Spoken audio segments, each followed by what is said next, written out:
Baik pemirsa, Anda kembali menyaksikan Breaking News TV One. Kita tadi sudah simak bersama bagaimana momen kedatangan dari pelatih baru Timnas Indonesia Patrick Kluivert yang kemudian juga tentunya harus mengenal Indonesia dan mulai belajar bahasa Indonesia. Nampaknya tadi sudah menyapa dengan selamat malam. Tadi sudah bicara juga soal klasemen, bagaimana posisi Timnas Indonesia, lawan-lawan mana saja yang akan dihadapi. Bung Nigara, ini kalau kita melihat tidak hanya soal Patrick Kluivert, tapi juga asisten pelatih yang dibawa yang akan ikut nanti mengolah para pemain Timnas Indonesia. Bagaimana peran asisten pelatih ini melihat juga posisi klasemen saat ini dan lawan-lawan yang akan dihadapi?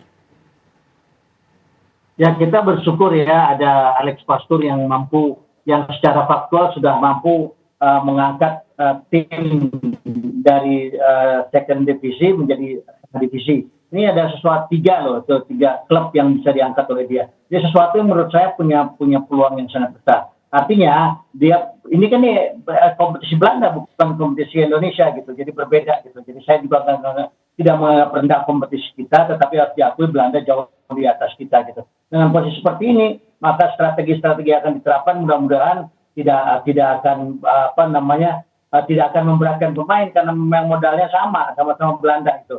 Dan saya berharap dan betul-betul berharap ya bahwa kita mampu untuk bisa melanjutkan langkah yang positif yang ditinggalkan oleh Sintayong ya gitu. Jadi sesuatu yang sangat kita harapkan bisa menghasilkan yang sangat luar biasa. Jadi kedekatan antara Belanda dengan Indonesia, perjalanan panjang kita dalam sejarah bangsa kita, ini menjadi sesuatu yang mudah-mudahan menjadi sesuatu yang sangat baik begitu Bernardo. Oke, baik. Kalau Bang Peri melihatnya juga bagaimana peran dari Alex Pastoor dan juga Denny Lanzard yang akan ikut membantu Patrick Kluivert di Timnas Indonesia? Keduanya ini adalah staf yang paling ahli ya, paling pintar dalam suatu bidang di taktik dan strateginya. Ya, memang sebagai pelatih kepala kita harus punyai dua asisten yang benar-benar punya intelijennya tinggi.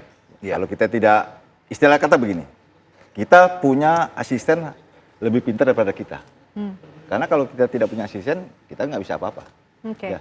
Ini tepat sekali. Nah, ini profil juga kita hadirkan ya. Dia juga sudah beberapa pegang ya, beberapa klub yang dia naikkan ke divisi Bang ya. Iya, betul. Saya rasa ini Kluivert tidak salah untuk memilih dua orang ini. Yang satu ahli bahasa, yang satu ahli taktik. Oke, lengkap ya semuanya ya. Perfect kan nih, sempurna sekali kombinasinya. Begitu kan Bung Opan kalau lihat profil dari masing-masing asisten pelatih yang dibawa Kluivert? Kehadiran kedua asisten pelatih ini harusnya membuat kita semakin optimis. Kalau kemarin kita masih sebatas mendengar bahwa Kluivert sebagai pelatih kepala, kita belum ada gambaran siapa asistennya, mungkin keraguan itu wajar untuk hadir. Tapi kehadiran dua asisten pelatih ini, terutama sosok Alex Pastoor ini, nggak perlu kita ragukan lagi.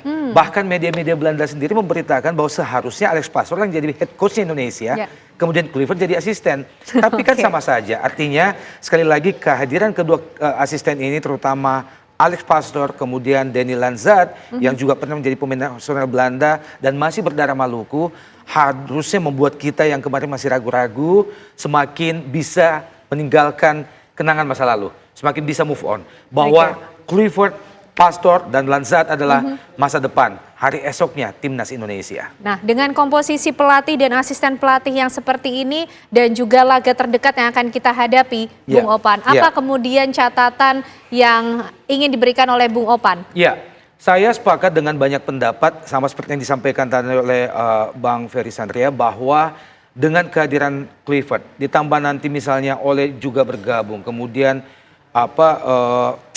Michel Baker juga bergabung, maka seharusnya Indonesia bisa lebih tampil terbuka dalam setiap laga dari 4 laga yang dilakoni. Ya, 3 laga yang tentunya akan sangat kompetitif karena 3 negara, 3 negara yang akan kita hadapi nanti adalah 3 negara yang juga masih memiliki kans yang sama dengan kita, Australia, Bahrain, dan Cina.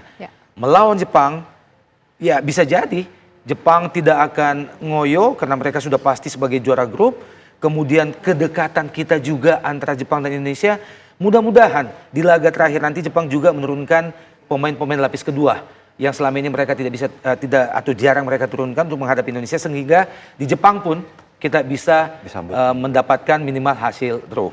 Oke, itu dari Bung Opan. Bung Nigara, kalau prediksinya akan seperti apa? Kluivert dan para asisten pelatih ini akan memberikan komposisi pemainnya seperti apa sih nanti melawan paling dekat Australia dan juga Bahrain?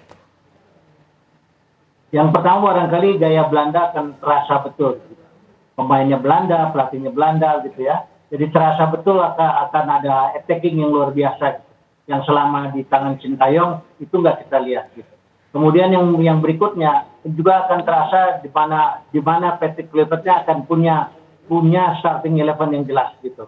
Karena Sintayong selalu berubah. Setiap laga pasti 11 orang pertama berubah gitu. Baik berubah posisi maupun berubah orang gitu ya.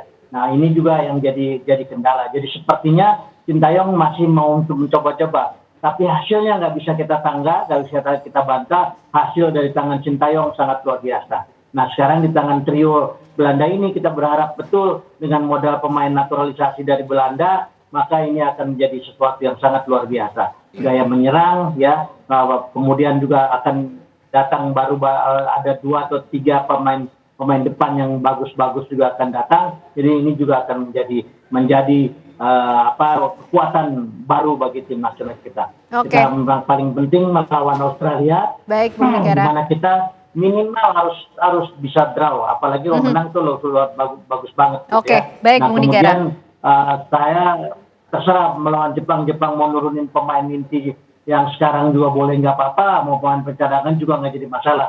Jadi kan memang sesuatu yang naif itu nggak bisa kita ukur apa yang akan dilakukan oleh Jepang. Tapi sebagai yang paling penting adalah bagaimana kita bisa mengatasi Australia, Baik. kemudian mengatasi Bahrain dan mengatasi. Oke, Dengan baik. posisi itu maka insya Allah kita lolos begitu Ya. Kenan. Singkat saja, Bang Peri, prediksinya nanti untuk menghadapi Australia dan Bahrain terdekat.